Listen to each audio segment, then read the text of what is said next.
marché contre lui. Il campait en face de lui, détruisait les productions du pays jusque vers Gaza et ne laissait en Israël ni vivre, ni brebis, ni bœufs, ni ânes. Car ils montaient avec leurs troupeaux et leurs tentes. Ils arrivaient comme une multitude de sauterelles.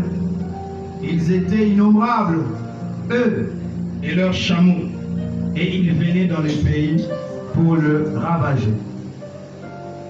Israël fut très malheureux à cause des Madians, et les enfants d'Israël crièrent à l'Éternel. Lorsque les enfants d'Israël crièrent à l'Éternel au sujet des Madians, l'Éternel envoya un prophète aux enfants d'Israël et leur dit: ainsi parle l'Éternel, le Dieu d'Israël. Je vous ai fait monter d'Égypte et je vous ai fait sortir de la maison des servitudes. Je vous ai délivré de la main des Égyptiens et de la main de tous ceux qui vous opprimaient. Je les ai chassés devant vous et je vous ai donné leur pays. Je vous ai dit: je suis l'Éternel votre Dieu. Vous ne craindrez point le Dieu des Amoréens dans le pays desquels vous habitez. Mais vous n'avez point écouté ma voix. Puis vint l'ange de l'Éternel et s'assit sous le térébinthe d'Ophra qui appartenait à Joas de la famille d'Abiezer.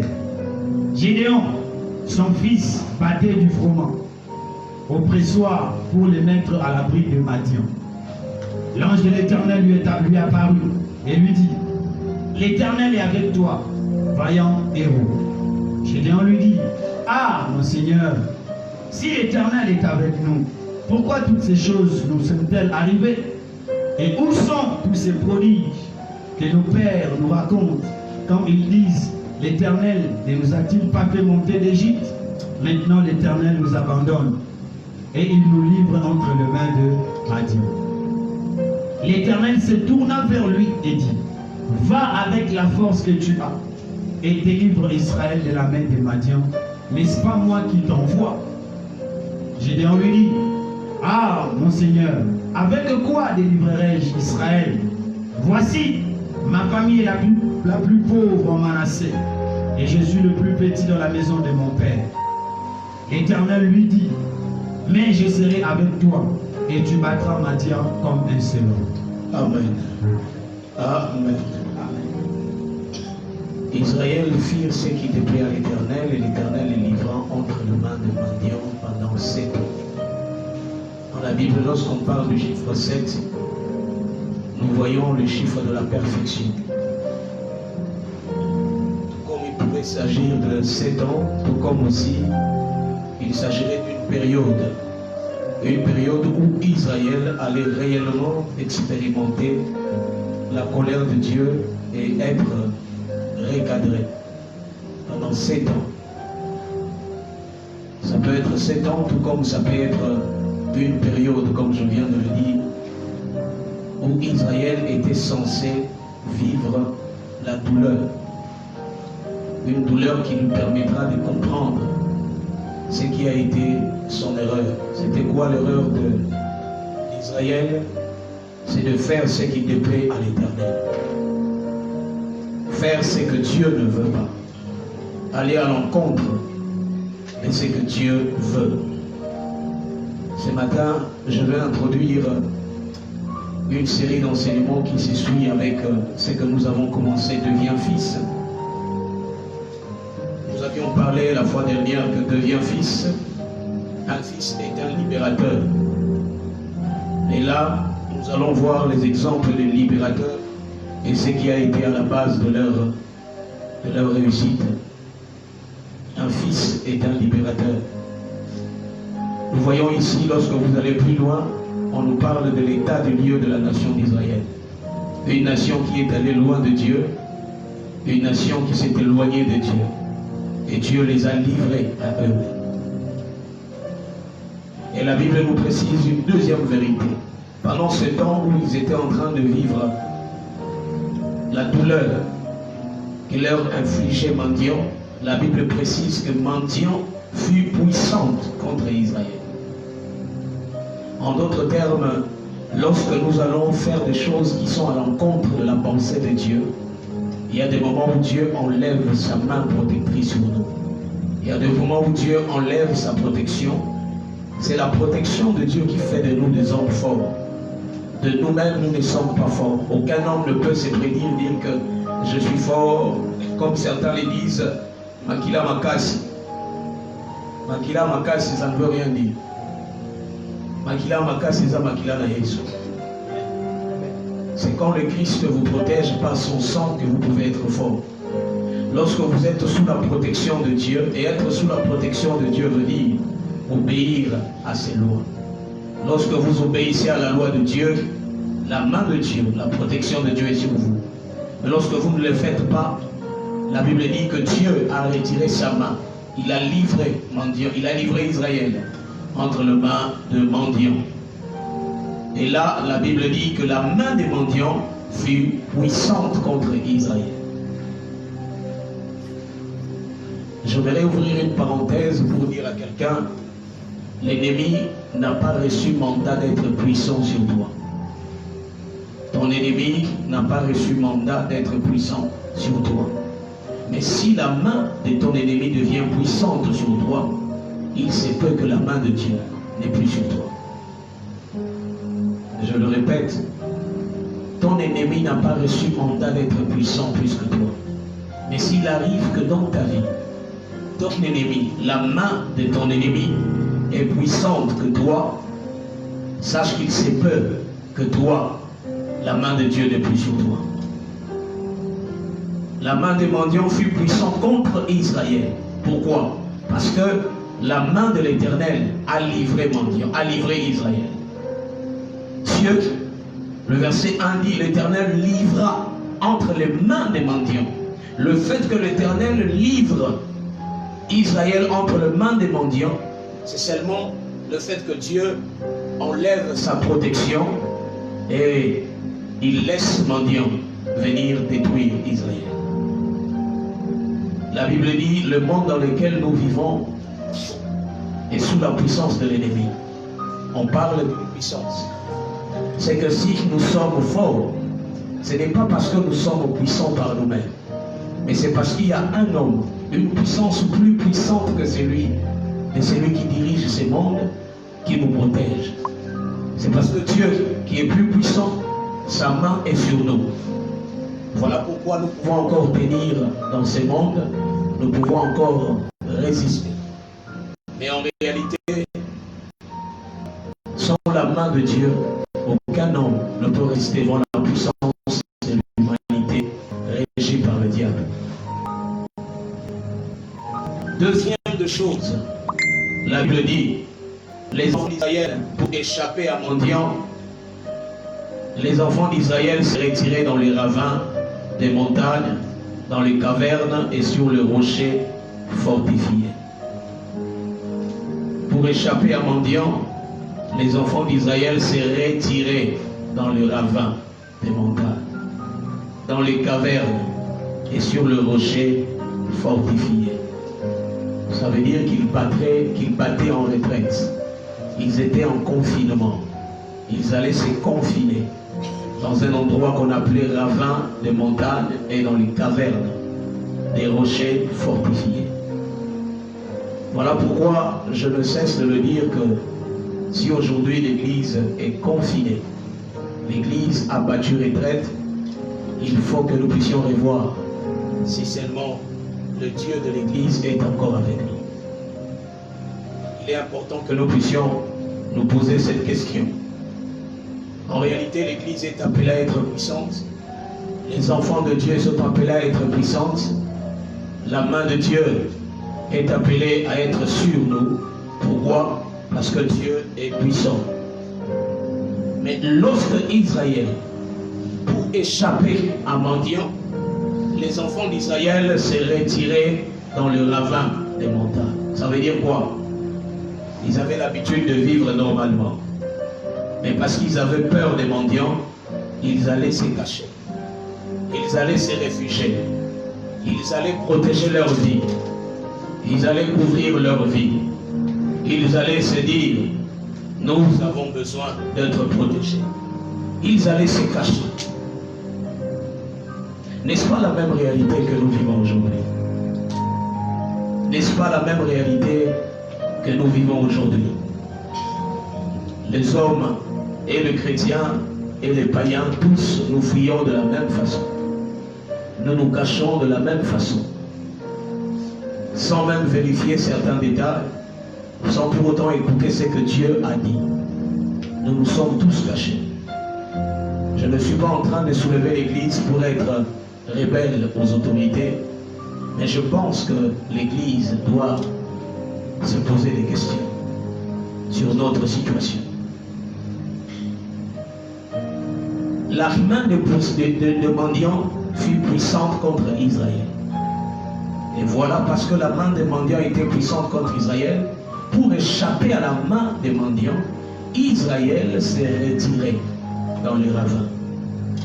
Mon frère, ma soeur, lorsqu'il t'arrive de commencer à battre retraite devant tes ennemis, c'est que ton allié protecteur n'est plus avec toi. Je suis sûrement rassuré et certain que ce confinement est en train d'aller au-delà de ce que ça pouvait prendre comme temps. Je ne suis pas rassuré que cette période est encore une période de confinement. Déjà, tous ceux qui observent les indices planétaires peuvent le confirmer. Et il est très anormal que jusqu'à présent, que l'Église demeure ce qu'il demeure. Et que nous puissions nous habituer, que nous puissions nous retirer. Ils se retiraient où? Là où ils avaient l'habitude de se retrouver. Ce qu'ils faisaient d'habitude, ils ne le faisaient plus. Pourquoi? Tout ce qui leur restait, c'était de se cacher dans les ravins, les montagnes et dans les cavernes, les rochers fortifiés. Mais malheureusement, écoutez ce qui se passe. Malgré qu'ils étaient en train de se retirer dans les montagnes, ils continuaient à travailler. Le verset 3 dit ceci: quand Israël avait sémé, mendiants montaient avec Amalek. Je ne sais pas si quelqu'un se rappelle de ce nom Amalek. Amalek est l'un des ennemis les plus farouches d'Israël. Un des ennemis que l'Éternel avait décimé sur la surface de la terre, mais qui a régné encore un moment de plus. Josué avait décimé Amalek. Josué avait détruit Amalek complètement sur la surface de la terre. Mais Amalek est revenu parce que Amalek représente l'autorité diabolique sur le plan planétaire. Amalek représente la puissance de l'ennemi sur la terre. Et remarquez ici, on nous dit l'ennemi auprès de qui Dieu a livré Israël n'était pas seul. Lui avait un allié. Lorsqu'il montait pour venir prendre les semences d'Israël, il ne venait pas seul. Il venait avec Amalek. Or, Dieu n'a pas livré Israël entre les mains d'Amalek. Il a livré Israël entre les mains des mendiants. Mais mendiant est allé plus loin, aller s'associer avec celui qu'on appelle Amalek. Amalek, c'est qui? C'est le diable en personne. C'est le système diabolique. C'est le système diabolique planétaire. Dieu qui n'a pas livré Israël entre les mains d'Amalek, il a livré Israël entre les mains des mendiants. Et c'était pour une période. C'était pour un temps ici. Ce n'était pas éternellement. Je suis venu dire à quelqu'un, à un enfant de Dieu, à quelqu'un qui sait et qui croit que Dieu est puissant, de pouvoir récupérer sa position. Récupère ta position et mets-toi en marche. Ne te retire plus. Les politiciens ne se sont pas retirés. Les politiciens ne se sont pas retirés. L'administration ne s'est pas retirée. Beaucoup de choses ont continué à évoluer.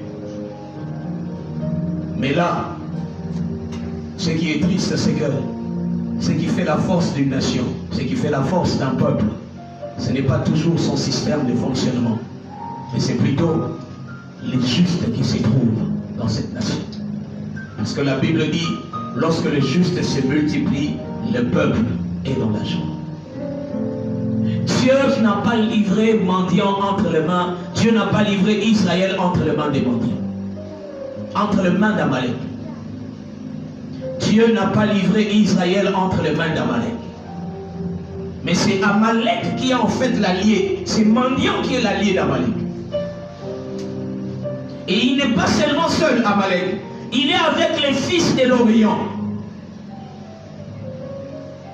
Israël est seul.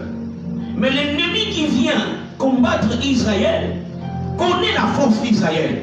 Mais pour devenir puissant sur Israël, il va contracter des alliances. Les alliances avec Amalek, les alliances avec les fils de l'Orient. Ça veut dire 3 peuples qui s'élèvent contre un seul peuple.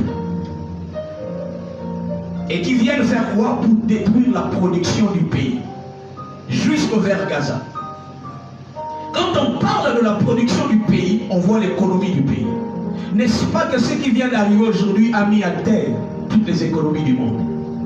Même les pays les plus stratégiques, les plus conservateurs, les pays qui savent se protéger contre la crise économique aujourd'hui, subissent déjà la crise. Pourquoi? Parce que pendant un certain moment, la main de Dieu s'est retirée. Dieu a livré la terre tout entière entre les mains des mendiants, qui a détruit l'économie, qui a détruit Amalek, qui a détruit l'économie. Mais il n'est pas seul, mendiant. Il est avec Amalek, il est avec les fils de l'Orient. La Bible dit, il marche contre Israël. Ce qui est en train de me faire encore plus mal dans cette histoire, c'est que Israël recule vers l'arrière, mais Amalek, mendiant, les fils de l'Orient avancent vers Israël. Israël recule. Dis avec moi, je ne veux pas reculer. J'étais en train de dire, déclare avec moi, je ne recule pas. Je veux que tu le déclares, je ne recule pas. Assez, trop c'est trop, je ne recule plus. Oh, dis-le très fort, je ne recule plus. Trop c'est trop, je ne recule plus. Est-ce que tu peux encore le redire pendant plusieurs temps? Que tu confirmes dans ton âme que tu ne vas plus reculer. La maladie ne peut plus décimer ta famille. Les choses ne peuvent plus déranger ta vie. Dis-le, assez c'est assez. Je ne recule pas. Je ne recule plus. Je ne veux plus rentrer en arrière. Je ne veux plus battre retraite. Je ne veux plus battre retraite. Je ne veux plus reculer. Je ne veux plus battre retraite. Cette maladie ne me fera pas reculer. Cette situation ne me détruira pas. Je refuse. 3 vérités que tu dois retenir pendant cette période. La première vérité est que la main des mendiants ne sera pas puissante sur toi indéfiniment. La main des mendiants ne peut pas être puissante sur toi indéfiniment. Il y a un temps pour toutes choses. Les ténèbres ne régneront pas toujours. Il y a un moment où les ténèbres doivent régner. Il y a un moment où tout doit s'arrêter. Il y a un moment où tout doit s'arrêter. Il y a un moment où il faut accepter de se confiner. Mais il y a un moment où il faut refuser les confinements. Il y a un moment où il faut accepter de reculer en arrière. Mais il y a des moments où il faut dire trop c'est trop. Je peux le dire, ça c'est mon avis. Je ne suis plus d'accord que les hommes se confinent. Je ne le suis pas. Et ça c'est mon avis. Que les États continuent à faire les états d'urgence, ça c'est eux. Mais je ne suis pas d'accord que les hommes devraient continuer à se confiner. Je ne suis pas d'accord. Cette période est révolue. Ça, c'est ma version. Ça n'engage que moi. Dis-moi, je respecte les autorités du pays. Mais j'aimerais quand même dire à un héros, trop c'est trop. Ne recule plus en arrière, avance devant. Écoutez, deuxième vérité que tu dois retenir. Tu ne peux pas battre mendiant si tu n'as pas d'alliés. Mendiant, lui, a 2 alliés. Et pas n'importe lesquels. Des alliés les plus farouches d'Israël. Pas n'importe lesquels. Amalek, allez-y voir dans le livre de Josué. La guerre d'Amalek. Josué a combattu Amalek lorsque Moïse était encore là.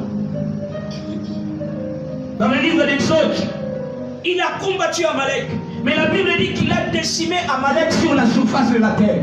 Mais ce qui est étrange, c'est la même population, la même nation qui a été détruite sur la surface de la terre, il réapparaît. Comment a-t-il réapparu? Parce qu'en fait, Amalek, on ne peut pas le détruire. Il sera détruit à la fin des temps, lorsque le Shiloh se révélera. Parce qu'en fait, Amalek représente un système. Il est tellement ancré parce qu'il y a plusieurs générations, des millénaires avant, que le système diabolique s'est implanté sur la terre. Mais la Bible dit, au milieu des ténèbres, nous sommes des lumières. Nous allons comme des brebis dans la gueule du loup, mais le loup ne va pas nous mordre. Le loup ne va pas nous dévorer. Au contraire, il sera incapable. Je voudrais te rappeler la chose qui a permis à Israël d'être faible. C'est parce qu'Israël a cessé d'avoir des alliés. Israël a cessé d'avoir des alliés. Dieu en lui-même représente la majorité de toutes les alliances qui peuvent exister, sur le plan spirituel et sur le plan naturel. Dieu lui-même représente la force de toutes les alliances qui peuvent exister. Si tu es seul avec Dieu, tu es la plus grande puissance. Si tu es seul avec Dieu, tu es la majorité. Même dans une assemblée nationale, si tu es seul avec Dieu, tu es la majorité. Les autres peuvent dire ce qu'ils peuvent dire, mais si tu sais que ce que tu dis est avec Dieu, tu es avec Dieu, laisse le temps. Laisse le temps. Laissez la majorité apparente faire ce qu'ils veulent faire. Mais avec le temps, la vraie majorité apparaîtra. Israël était faible parce qu'il n'était pas allié avec la plus grande puissance qui puisse exister dans le monde spirituel et dans le monde physique. Alors, pour être puissant sur Amalek et détruire Amalek, il te faut renouer alliance avec Dieu. Il te faut renouer alliance avec Dieu. Y a-t-il quelqu'un qui est prêt à renouer son alliance avec Dieu cet après-midi? La Bible dit que Israël fit ce qui déplaît à l'Éternel. Mais il est grand temps que quelqu'un se répande et qu'il dise, je n'ai pas avec Dieu. Écoutez, troisième vérité à comprendre, c'est que mendiant est un système qui vise à détruire l'économie et la prospérité. Mendiant est un système démoniaque qui ne vise que l'économie et la prospérité financière d'une nation, ou d'un peuple, ou d'une famille. Lorsque vous voyez dans votre famille tout ce que vous faites concernant l'argent, on est venu vous le ravir. Aujourd'hui, salaire, c'est mendiant qui est venu ravir. Aujourd'hui, le problème est l'élo. Aujourd'hui, à chaque fois que tu as une forme d'économie, c'est à ce moment-là que tu vois tes économies disparaître. Tu n'avances pas sur le plan de la prospérité financière. Tout simplement parce que tu es entre les filets mendiants. Lorsque la pauvreté bat son plein dans un lieu, dans un endroit, c'est que le système qui règne à cet endroit, le système des mendiants. Et derrière ce mendiant, il y a Amalek. Amalek est la puissance de la guerre. Amalek est la puissance de la guerre. Voilà pourquoi celui qui a stratégie pour détruire l'économie, détruire les finances, n'est pas très fort sur le plan de la guerre. Et pour bien combattre, lui a besoin des alliés forts dans la guerre. Voilà pourquoi mendiant est toujours associé à Amalek et au fils de l'Orient. Mais de lui-même, mendiant, il ne vient que pour détruire l'aspect économique et financier. Mais lorsqu'ils font alliance avec Amalek et les fils de l'Orient, vous avez affaire à un combat. Vous avez affaire à une nature de combat. Vous avez affaire à une guerre en 3 dimensions. Une guerre sur le plan économique, une guerre sur le plan, comment on appelle encore celui-là, une guerre sur le plan économique, une guerre sur le plan de la guerre de l'armée, la guerre de l'armée. Et une troisième dimension de cette guerre, c'est la dimension spirituelle. Et quand vous regardez notre pays, nous avons tous ces 3 sortes de guerres. à l'instant où nous sommes en train de parler. L'économie du Congo est par terre. Le Congo est attaqué de faute en comble, à gauche et à droite, par des armées étrangères. Et en même temps, le Congo est sous une influence qui est spirituelle. Et lorsque la nation se retrouve à cet état, sachez très bien, ce sont nos vies qui vont souffrir. Je vais m'arrêter là pour aujourd'hui. Ce qui arrive dans la nation, c'est aussi ce qui arrive dans nos familles. Regardez nos familles, vous allez voir que nos familles subissent ces mêmes dimensions de guerre. Vous avez des ennemis sur vos finances, mais vous avez aussi des ennemis, des personnes qui vous combattent, que vous connaissez. Il y a des hommes qui vous veulent du mal. Il y a des personnes qui ont de la rage et qui ne peuvent se reposer que lorsqu'ils vous verront par terre, lorsqu'ils verront votre vie être enlevée, lorsqu'ils verront votre âme être enlevée de votre enveloppe corporelle. Et vous allez aussi voir que dans nos familles, la plupart des familles sont liées par des alliances spirituelles qui détruisent nos familles. Voilà pourquoi j'aimerais rappeler à quelqu'un, la guerre a commencé. La guerre a commencé. Il est grand temps que chacun comprenne à quelle dimension tu es attaqué. J'ai parlé de la nation. Je suis descendu dans les familles et là, je descends dans ta vie. Tu es en guerre. Tu es en guerre. La nation est en guerre. Nos familles sont en guerre. Ta vie est en guerre. Lève-toi. Traite une alliance avec Dieu.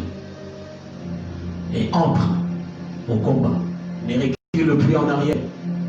Va vers l'avant. Va conquérir ta richesse. Va conquérir ta liberté. Et va conquérir ton alliance sur le plan spirituel. Si jusque-là, tu penses que nous sommes venus amuser la galerie, tu perds ton temps. Malheureusement, la troisième dimension de la guerre est la dimension la plus farouche, la dimension spirituelle. Parce que la guerre, les fils de l'Orient, quand on parle de l'Orient, on voit l'occultisme. Allez lire la Bible. Quand on parle de l'Orient, on voit l'occultisme. Ça veut dire que mendiant s'est associé. Lui qui détruit l'économie s'est associé avec les hommes de guerre. Mais il est allé aussi s'associer avec les hommes occultes. Pourquoi? Parce que les hommes occultes, elles combattent avec l'envoûtement. Et une des choses qui détruisent les familles aujourd'hui, c'est l'envoûtement. Nos familles sont décimées, nos vies sont détruites. Mais vous verrez les gens être là contents, dansant, souvent, comme si tout allait bien, comme si tout était bien. Alors qu'ils sont en train de patauger dans la médiocrité, alors qu'ils sont en train de patauger dans la pauvreté la plus sombre qui puisse exister, alors qu'ils sont en train de patauger dans des maladies chroniques. Mais ils sont distraits. Pourquoi? Parce que lorsque cette guerre commence, Amalek, un mendiant, touche les finances, te rend pauvre. Amalek vient te combattre physiquement et il veut te détruire. Et de l'autre côté, les fils de l'Orient viennent t'envoûter pour que tu ne puisses plus jamais te relever. Pourquoi? Parce qu'ils veulent que la période de 7 ans bat son plein. 7 ans était une période, une longue période. Mais j'aimerais dire à quelqu'un, nous ne sommes plus dans la période de la perfection. Nous sommes dans la période de la grâce. Nous ne sommes plus dans la période de la perfection.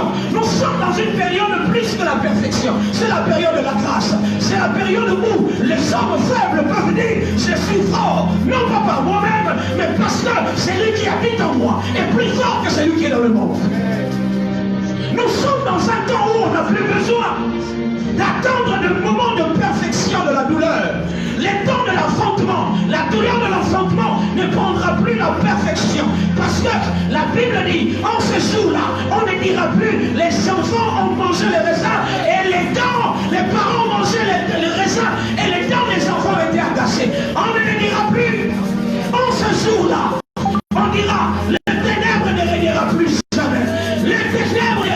affliction. À Saboulon, ils verront une lumière. Ils verront une lumière s'élever. Je suis venu dire à quelqu'un, nous sommes en guerre. Nous sommes en guerre en 3 dimensions.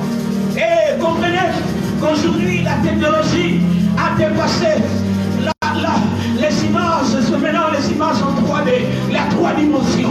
Une 3e dimension. La plupart des choses qui se passent sur la Terre, la technologie aujourd'hui est une technologie à 3 dimensions. Parce que l'homme lui-même est tridimensionnel. L'homme lui-même est tridimensionnel. L'homme est esprit.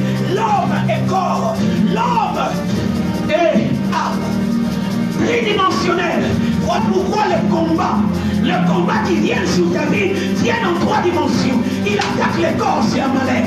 Il attaque tes finances, c'est la pensée de la pauvreté. Et il attaque ton âme. Il attaque ton âme par l'envoûtement. Là, c'est le Fils de l'Orient. J'aimerais que quelqu'un s'efface et qu'il dise trop, c'est trop. Maintenant, je me lève, j'avance. Je ne veux plus jamais reculer. Rebasana da baba. Nana kokufa boyete. Mananyo ye koke